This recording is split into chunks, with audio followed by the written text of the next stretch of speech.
Holy shit, it's cold. Date of recording is January 2nd, 2023, so it's a little chilly in London, but alas. What emails am I talking about? So are they cold emails? Are they thank you emails? Are they job application emails? No, they are emails that I started sending in February 2021. So at the time, I was working as a management consultant. I just started as a graduate in January, the month before. And I had this feeling already that I wanted to do something else outside of my job. I had this need to express myself, and this was before I'd started the YouTube channel, before I'd done anything online. And I decided that I would start sending a weekly email to anyone who subscribed to my email newsletter just about something that I had learned that week. And I called it the Sunday Night Review. I sent the first 4 just to myself, so I was the only subscriber to my own email list, which was pretty lame.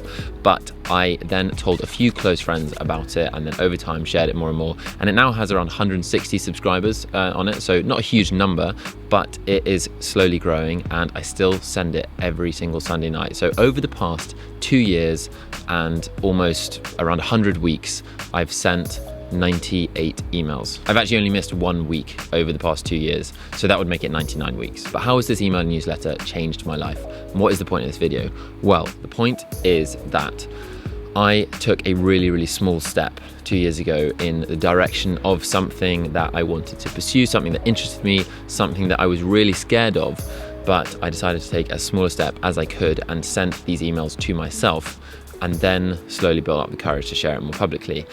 And that small step took me on this journey where I started sending these weekly emails and told more and more people about them. And then it led me to starting this YouTube channel, which I've made sort of 75 videos on. And then this YouTube channel led me to my current job, where I'm working for a YouTuber called Ali Abdal.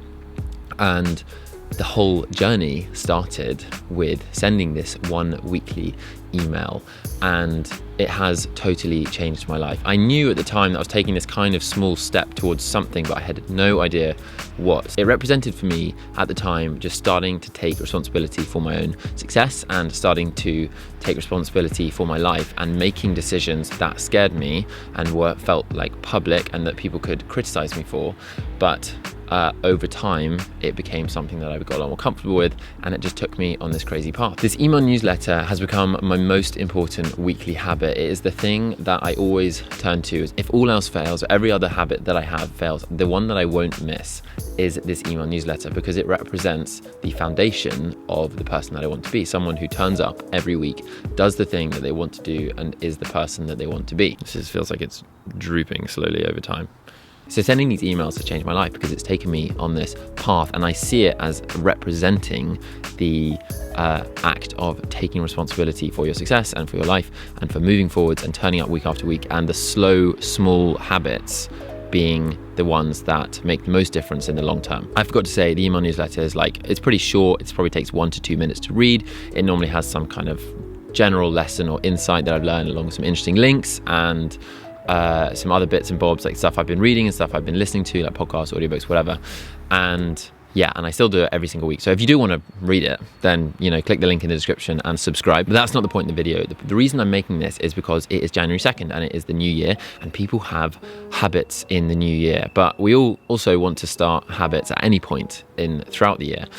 And I just want to share the reason I think I've been able to continue with this habit, because there are loads of things that we all want to do, and there are loads of things that we enjoy doing as well. It's not always those things that end up sticking, because I haven't enjoyed writing every single one. I haven't always wanted to do it. So what makes this habit stick more than others, and what lessons can I take from it and that you might be able to take from it to attach to other habits that you are trying to create in the new year or at any point in your life? So I think the first thing and the most important thing is that it is scheduled into my calendar. The actual email newsletter is called the Sunday Night Review because it is my Sunday night. I do it every on Sunday night and I review the week.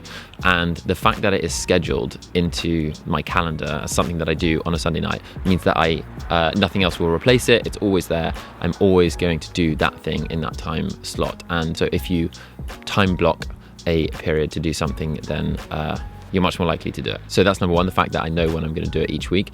I think the second thing is accountability. As soon as I started getting people reading the email newsletter, other people subscribed to it, then I became accountable because I spoke about the fact that I wanted to continue with it, and I know that there were readers, and the fact that people might expect it in their inbox, I became conscious of that fact, and I didn't want to let people down if they were interested in receiving the email, but also I didn't want to let myself down in front of other people and all that kind of crap.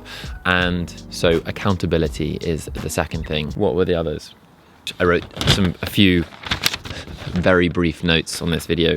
What were the other things? Yes, so the third thing is that understanding the value of showing up. So I know that turning up each Sunday is what will make the habit stick more. I know that sometimes I have to give myself a bit of a break. I write a bit less, I make it a bit simpler, and I just put less effort into it, but I still show up. I still send the email because I know that just doing the thing is the most important thing, and that every time that I do it, it reaffirms my identity as someone who does things consistently and who turns up for the things that they care about, even when they don't really feel like it. So understanding the value of showing up. And then the final thing which comes out of showing up each time is the flywheel effect. So a flywheel is like a giant cog that is used in a machine to generate extra momentum, and it takes a lot of effort to get a flywheel moving. It takes a lot of energy to get it moving in the first place, but once it is then moving, the flywheel generates momentum on its own, and it keeps rotating, and it gets easier and easier for the flywheels to turn around, and it just builds momentum.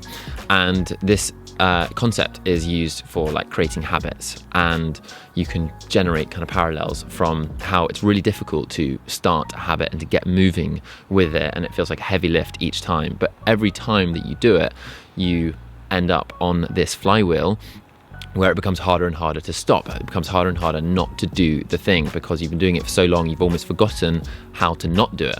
And it becomes a lot harder to stop it than it does to do it each time. And I have completely, I found this completely with doing this email newsletter every Sunday night. I've now been doing it for so long that it's actually become harder not to do it than to do it. And so that is what I hope to achieve with all the habits that I want to have, because they become so ingrained in my person and my identity that they actually become harder not to do. And when those habits are things that are really good for you and really benefit you, that I think is when your life really starts to flourish and succeed. So I just wanted to share that story and those tips for creating new habits in the new year, because we all have lots of ambition and energy to do new things, but making, if you want to do something new, putting it in your calendar, making yourself accountable, turning up every single time, understanding why that's important, and then also appreciating the value of the flywheel effect. Those things will help you continue in the long term. So I hope that was useful. If you want to hear about how I approach reading and how I went from reading like 4 books a year to almost a book a week, then watch this video here. I talk about everything to do with reading and how I approach reading. But yeah, thank you so much for watching, and I will see you in the next video. Have a great year.